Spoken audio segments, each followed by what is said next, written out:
একজন মুসলমান দায়িত্বশীল হবেন। তিনি নিজে কোনো কথা শুনে চিলে কান নিয়ে গেছে, একথা শুনে তিনি সেটার পিছনে চিলের পিছনে দৌড় দিবেন না, বরং দায়িত্বশীল হবেন। আজ ফেসবুকের এই যুগে, ফেসবুক প্রজন্ম আমরা, আমাদের মধ্যে দেখবেন যে চিলে কান নিয়ে গেছে এই কথা শুনে চিলের পিছনে দৌড়ানোওয়ালা মুসলমানের সংখ্যাই সবচাইতে। অথচ একজন ইমানদার কখনো এরকম দায়িত্ব জ্ঞানহীন কাজ করবে না, এবং সে বিষয়ে আল্লাহ তাআলা আমাদেরকে সাবধান করেছেন। 6 থেকে 8 নম্বর আয়াত পর্যন্ত সূরা হুজুরাতে আল্লাহ বলেছেন, ইয়া আইয়ুহাল্লাযীনা আমানু ইন জাআকুম ফাসিকুম বিনাবাইন ফাতাবায়ানু আন তুসিবু কওমান বিজাহালাতিন ফাতুসবিহু আলা মা ফাআলতুম নাদিমিন। এখানে আল্লাহ তাআলা বলেছেন, হে ইমানদারগণ, কোন ফাসিক তোমাদেরকে কোন নিউজ পরিবেশন করলো, কোন মিডিয়াতে কোন নিউজ উঠে আসলো, যে মিডিয়া আল্লাহর ভয় লালন করে না, পয়সার কাছে হয়তো বিক্রি হয়ে যায়, হয়তো কোনো দুনিয়ার ধান্দার কারণে, বরং ইসলাম বিরোধীদের কোনো এজেন্ডা বাস্তবায়ন করার জন্য তারা অনেক কাজ করে, এদের কোনো আল্লাহ বিরুদ্ধে তাকওয়া এবং তাকওয়া নির্ভর কোনো আদর্শ বলতে কিছু নাই। এই মানুষগুলো যদি কোনো সংবাদ দেয়, হুট করে সেটা বিশ্বাস করে বসে থাকবে না, কারণ এরা অনেক খারাপ মানুষকে ভালো বানায় দেয়, অনেক ভালো মানুষকে খারাপ বানায় দেয়, অনেক জিরোকে হিরো বানিয়ে দেয়, আবার অনেক হিরোকে জিরো বানিয়ে দেখে। অতএব শুধুমাত্র এই গতানুগতিক তথাকথিত মিডিয়াই নয়, যে কোনো মানুষ তোমার কাছে কোনো সংবাদ পরিবেশন করলো, ফেসবুকে তুমি একটা নিউজ পাইলা আর অমনি ওটা শেয়ার শুরু করে দিলা, লাফালাফি করে ওটা বলা বলি শুরু করে দিলা, না। তোমাদের কাজ হলো কোন সংবাদ আসলে ফাসিক এমন কোন মানুষ যদি সংবাদ পরিবেশন করে যার ভিতরে আল্লাহ বিরুদ্ধে ঘাটতি এবং কমতি আছে, ওইটাকে যাচাই করো, ওইটাকে তাহকিক করো, অনুসন্ধান করো, ওইটাকে ক্রস চেক করো, তারপর তুমি সে বিষয়ে সিদ্ধান্ত নিবে। আল্লাহ অন্য আয়াতে বলেছেন, ওয়ালা তাকফু মা লাইসা লাকা বিহি ইলম, যে বিষয়ে তুমি চূড়ান্তভাবে নিশ্চিতভাবে জানো না, সে বিষয়ে কোনো বিষয়ে অবস্থান গ্রহণ করতে যাবে না। আজ আমাদের মুসলমানদের মধ্যে, এমনকি প্র্যাকটিসিং মুসলমানদের মধ্যে, নিয়মিত সালাত সিয়ামকারী ভাইদের মধ্যে, দাওয়াতের কাজ করেন বিভিন্ন অ্যাঙ্গেল থেকে, সে সকল ভাইদের মধ্যে এই রোগটা এত প্রকট আকার ধারণ করেছে যে কারোর ব্যাপারে কোনো কিছু পেলেই হলো, কি বলেছেন তিনি, আদৌ তার আগে পরে অন্য কোনো কিছু ছিল কিনা, এটার মর্মটা কি, এটার লক্ষ্য উদ্দেশ্যটা কি, এটা কতটা সত্য কতটা অসত্য, এটা কত আগের কত পরের, এখানে কোনো মিডিয়ার কারসাজি আছে কিনা, এটা কোনো ইউটিউবারের কোনো কারসাজি আছে কিনা, এখানে মাঝখানে কোনো গ্যাপ আছে কিনা, ন্যূনতম বাস বিচার নাই, পাইলেই হলো কারোর পেছনে লেগে আমরা তার গোষ্ঠী উদ্ধার শুরু করে দিই, আছে না নাই? ভাইরা আমার, আল্লাহ তাআলা কোরআনে কারীমে বলেছেন, তাহসাবুনাহু হাইয়িনা ওয়া হুয়া ইনদাল্লাহি আযীম, এগুলোকে তোমরা খুব হালকা জিনিস মনে করো, খুব তুচ্ছ জিনিস মনে করো, অথচ এটা আল্লাহর কাছে অনেক বড় বিষয়, বিশাল বড় বিষয়। এটার উপরে অনেক কিছু নির্ভর হতে পারে, তোমার জান্নাত জাহান্নাম নির্ধারিত হতে পারে। আজ আমরা অন্যকে নিয়ে যত টেনশন করি ভাইরা, নিজেকে নিয়ে আমরা তার সিকি ভাগও টেনশন করি। আমরা শুধু মানুষের পিছনে লাগালাগি, কে কি করলো, কে কি বললো, শুধুমাত্র এগুলোর পিছনে করি, এবং সেগুলোর পিছনে যে আমরা ঘুরি, সেক্ষেত্রেও আমরা যথাযথ শরিয়ার নীতিমালা, সূরা হুজুরাত যে নীতিমালা বলেছে সেটাকে আমরা অনুসরণ করি না। এই জন্য ভাইরা, আমরা কারোর বিষয়ে কোনো কথা যতই বলুক মানুষ, আমি নিশ্চিত হওয়ার আগ পর্যন্ত, আমি স্যাটিসফাইড হওয়ার আগ পর্যন্ত, কোন মুত্তাকি পরহেজগার থেকে জানার আগ পর্যন্ত, কোন ফাসিক, কোন আননোন কোন সোর্স থেকে কিছু পেলাম, আল্লাহ ফিলা যেটা বলা শুরু করলাম, এই কাজটা করব, আল্লাহ আমাদেরকে বেঁচে থাকার তৌফিক দান করুন।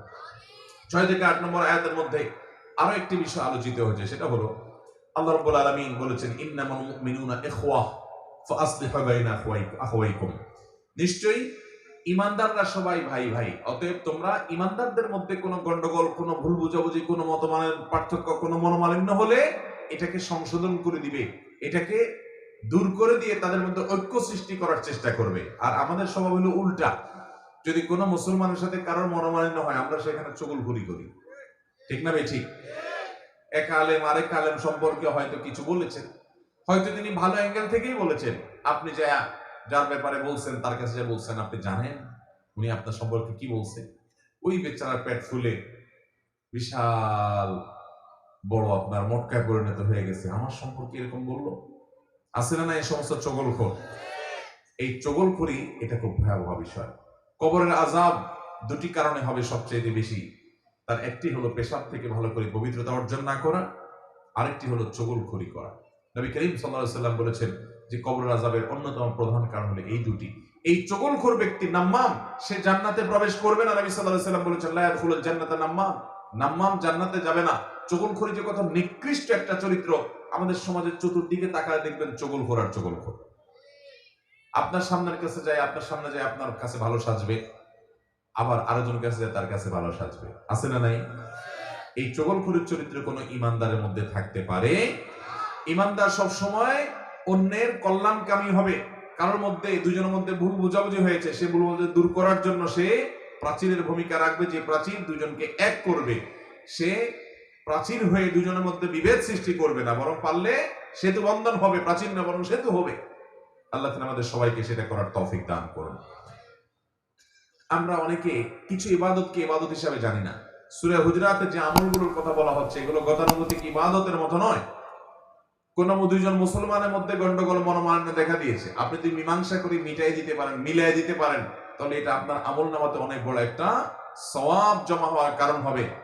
শেষ কবে আমরা দুজন মুসলমানের মধ্যে গন্ডগোল ফাসাদ মিটানোর জন্য উদ্যোগ গ্রহণ করেছি, আমরা অনেকেই বলতে পারবো না, ঠিক কিনা বলেন? আমি অনেক আমলের কথা বললে আপনারা এখন অনেকে হাত তুলবেন, হ্যাঁ আমি আমল করছি। এখন যদি আমি বলি যে দুইজন মুসলমানের মধ্যে ভুল বুঝাবুঝি হয়েছে, গন্ডগোল হয়েছে, ফাসাদ হয়েছে, মনোমালিন্য তৈরি হয়েছে, মত পার্থক্য, মতভিন্নতা তৈরি হয়েছে, আপনি সেখানে মাঝখানে গিয়ে তাদের উভয়কে এক করে হাতে পায়ে ধরে বুঝিয়ে তাদেরকে এক করার উদ্যোগ গ্রহণ করেছেন। এই কাজটা করতে পেরেছেন কয়জন আছেন? বললে এখানে দুই চারটা হাত হয়তো উঠবে না। ভাইরা আমার, আমরা এই সমস্ত ক্ষেত্রে সেলফিস্টের ভূমিকায় চলে যাই, যে আমার দরকার কি, তাদের মধ্যে গন্ডগোল, আমার দরকার কি, আমি পারলে অন্যের ঘর পোড়াতে আলু পোড়া দিতে যাই, আরেকজনের ঘর পোড়াতে কি করতে যাই? আলু পোড়া দিতে যাই। আল্লাহ তাআলা আমাদেরকে ভালো মুসলমান হওয়ার তৌফিক দান করুন। তো কোরআনে কারীমের সূরা হুজুরাতের এই 6 থেকে 8 নম্বর আয়াতে দুটি বিষয় আলোচিত হয়েছে মূলত। তার একটি হলো কোন প্রপাগান্ডা, কোন গুজবে যেন মুসলমান কান না দেয়, তাহকিক করে, যাচাই বাছাই করে, ক্রস চেক করে তারপরে কোন বিষয়ে সিদ্ধান্ত নিতে যাবে। হুটহাট করে কিছু বলে এরপরে বলবে সরি, ভুল হয়ে গেছে, তথ্যগত ভুল ছিল, আমি জানতাম না, হানতাম, এগুলো মুসলমানের চরিত্র না। মুসলমান ভালো করে যাচাই বাছাই করে তারপরে কথা বলবে। হুটহাট করে না জেনে কোনো মন্তব্য করতে যাবে, বিশেষ করে ফেসবুকের এই যুগে অনেক বেশি সতর্ক আমাদেরকে থাকতে হবে। কিছু পাইলেই বিশ্বাস করে নিলাম, এটা করা যাবে না। ঠিক একইভাবে এখানে মুসলমানদের পারস্পরিক সম্পর্কগুলো যেন ভালো থাকে, একটা সমাজের মানুষের মধ্যে যেন সম্পর্ক ভালো থাকে, সেজন্য সংশোধনকামী, মীমাংসাকামী হতে বলা হয়েছে। আল্লাহ তাআলা আমাদেরকে সেটা তৌফিক দান করুন। ওয়াসলহু খায়র, মীমাংসা এটা উত্তম, সর্বোত্তম বিষয়। তৃতীয়ত যে বিষয় আলোচনা হয়েছে সূরা হুজুরাতে, সেটি হলো একজন মানুষ পিওর মানুষ হওয়ার জন্য যত রকমের নোংরা চরিত্র আছে এগুলো থেকে নিজেকে পরিচ্ছন্ন করতে হবে। সে নির্দেশনা আল্লাহ তাআলা দিয়েছেন এই সূরাতে, সেটি 9 থেকে 13 নম্বর আয়াত পর্যন্ত। এই আয়াতগুলোতে আল্লাহ তাআলা বলেছেন আমাদেরকে কয়েকটি বিষয়। নাম্বার 1, আমরা যেন কেউ কাউকে নিয়ে বিদ্রুপ না করি, ব্যঙ্গ না করি, হাসাহাসি ঠাট্টা না করি। সোশ্যাল মিডিয়ার কল্যাণে আজকাল এই অপরাধটা আমাদের মধ্যে ব্যাপক আকারে দেখা দিয়েছে। কারোর একটা কিছু পাইলেই হলো শুরু হয় ট্রলবাজি, আছে না নাই? ট্রলবাজি, তারা নিয়ে মজা নেওয়া, তারা নিয়ে হাসাহাসি করা। আল্লাহ রাব্বুল আলামিন কোরআনে কারীমে এই বিষয়ে বলতে গিয়েও বলেছেন, ইয়া আইয়ুহাল্লাযীনা আমানু লা ইয়াসখার কওমুম মিন কওমিন আসা আন ইয়াকুনু খায়রাম ওয়ালা নিসাউম মিন নিসাইন আসা আন ইয়াকুননা খায়রাম মিনহুম। ভাইরা আমার, আল্লাহ রাব্বুল আলামিন এখানে আমাদেরকে বলেছেন তোমরা কেউ কাউকে নিয়ে বিদ্রূপ ব্যঙ্গ করো না। ভাইরা, আরেকজন সম্পর্কে মন্তব্য করতে পয়সা লাগে না। হুটহাট করে একটা মন্তব্য করে দিলেন, হতে পারে সে আল্লাহর কাছে আপনার চাইতে বেশি প্রিয়।